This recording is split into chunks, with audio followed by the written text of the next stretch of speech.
Hello folks, welcome to Lexi IAS Academy. In this video, we will be discussing a current affair topic presented to you by your faculty, Sushma KP. So what is the topic that we will be discussing today? India-China deal. Is a peace deal possible between two Asian giants? Now what topics we'll be discussing from this? We will be seeing an introduction as to what exactly is happening in the current basis. What is the relationship between your India and China like? What are the confidence building measures both sides have undertaken? What is it with border disputes and boundary standoffs? What is it with respect to trade and investment dynamics between your India and China lately? What are the hydropower concerns that India is having over China?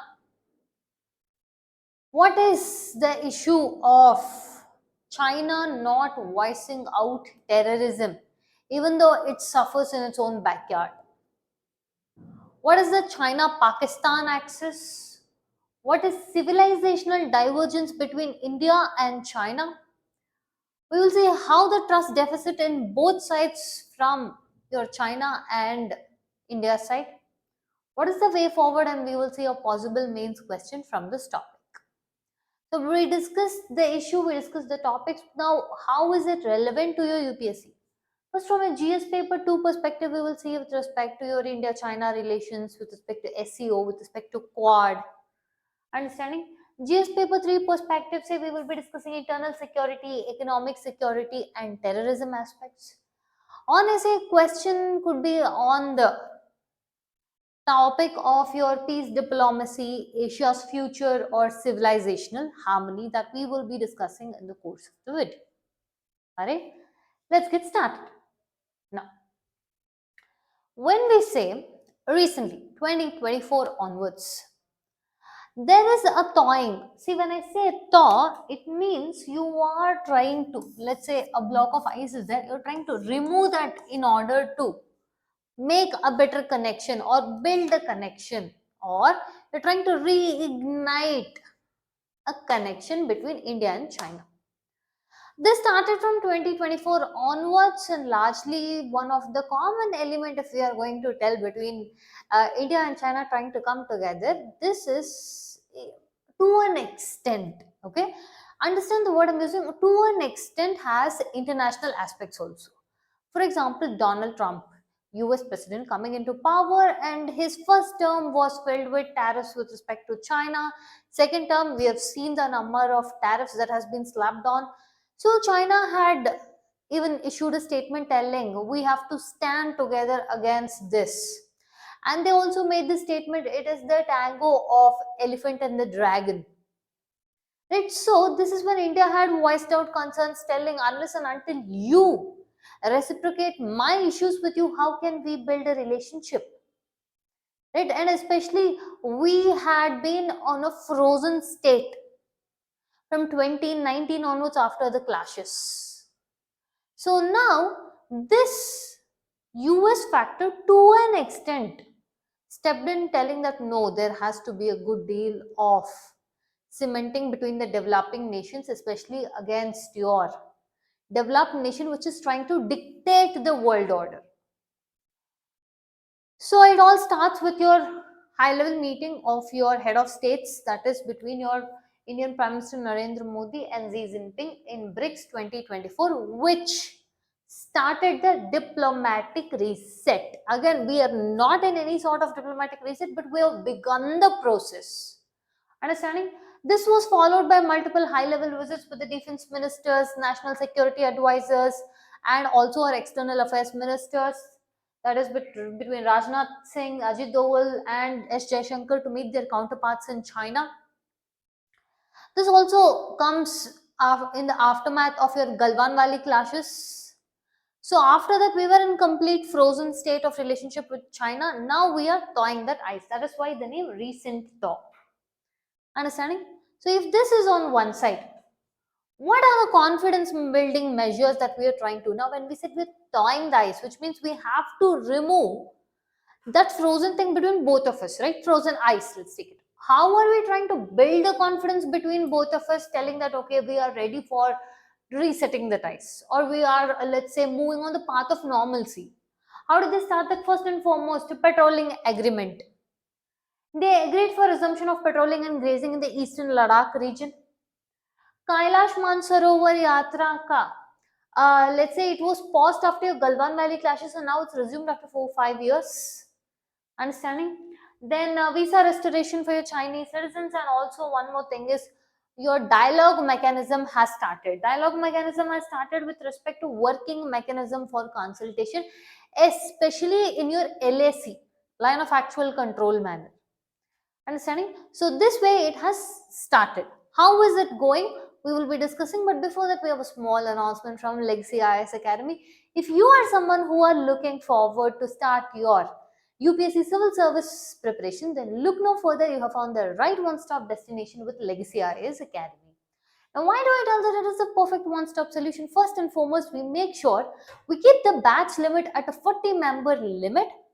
Also, we make sure that you get personalized training, you have one-on-one mentorship, you can communicate with educators, whichever stage of preparation you are in. Legacy IAS Academy also offers you a dedicated current affairs classes. It offers you CSAT classes, prelims test series, daily mains answer writing challenge, as well as your interview mock panels. For those of you who want to take classes in the online mode, we also offer the classes in the online mode as well as offline mode.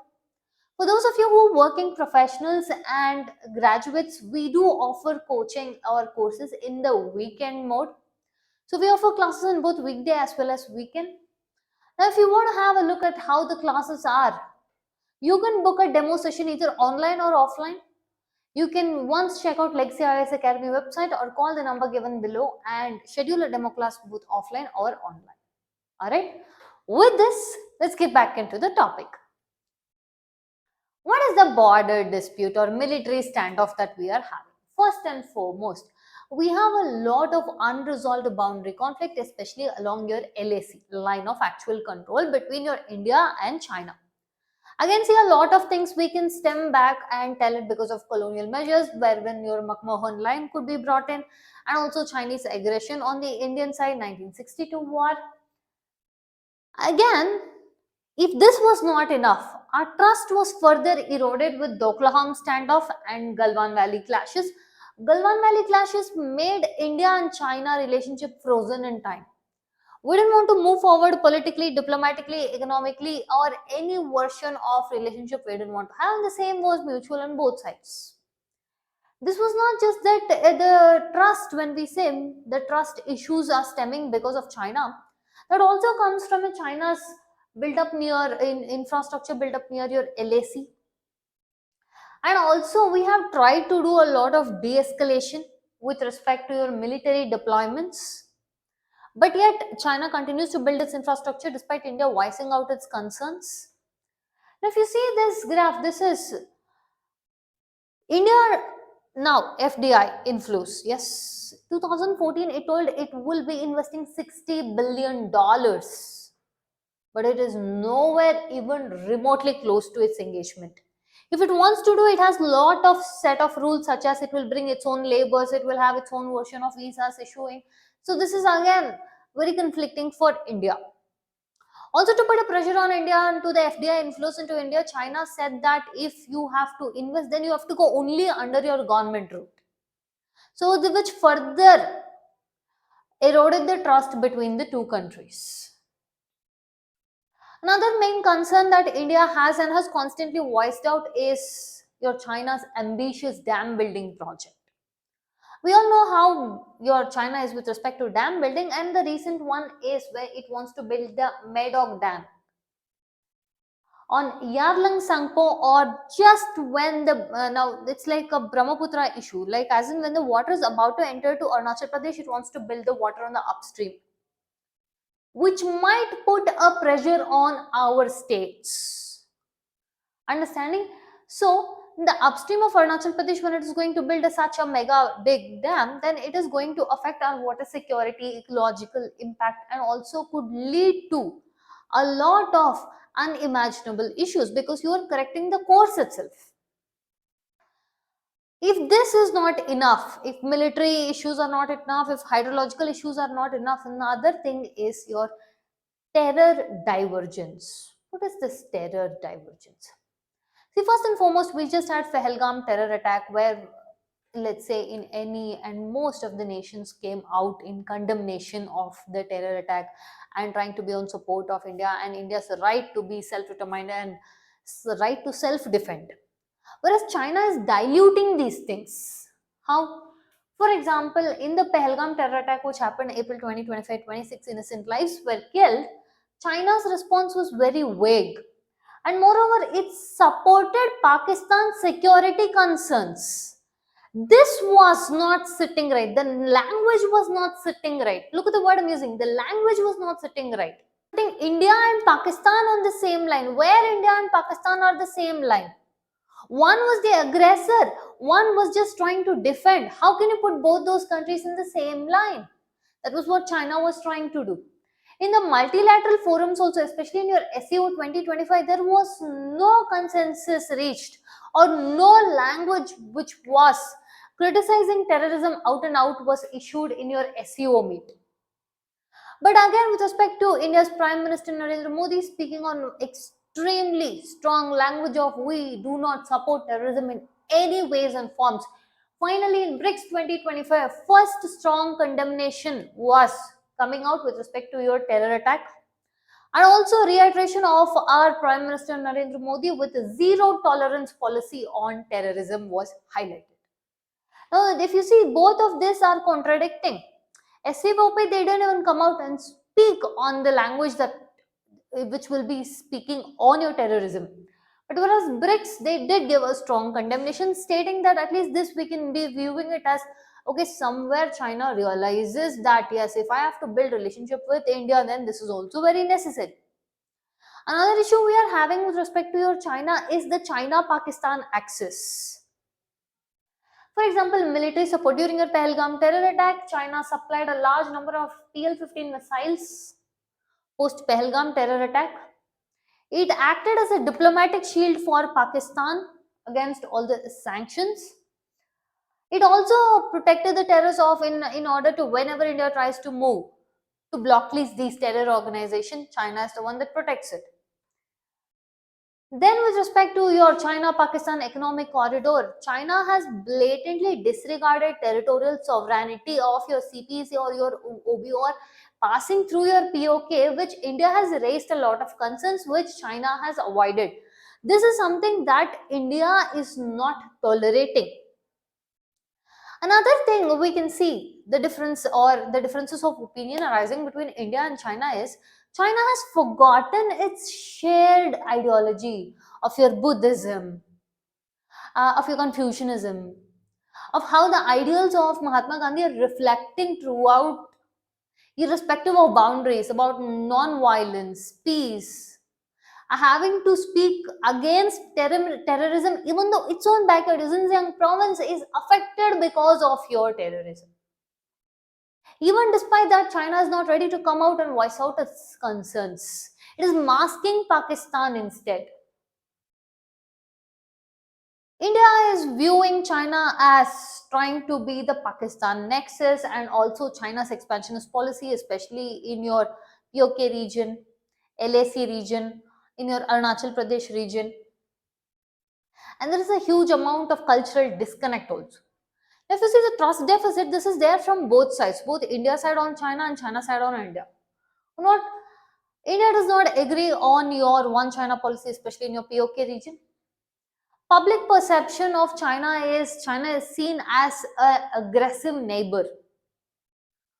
And China also has Quad suspicion of taking India alignment with Quad as being trying to sideline or gang upon China. Another thing is the historical baggage that we have in our relationship with respect to 1962 or the Oklahoma standoff, Galwan Valley clashes. So, amidst all this in the baggage, first thing we can do is we can never go back to post 2019. That is established. But what we can create is first and foremost understand the language both of them are trying to speak. Give respect to the territorial sovereignty. Make sure you bring in realistic engagement on all levels of your military, technology, your investments.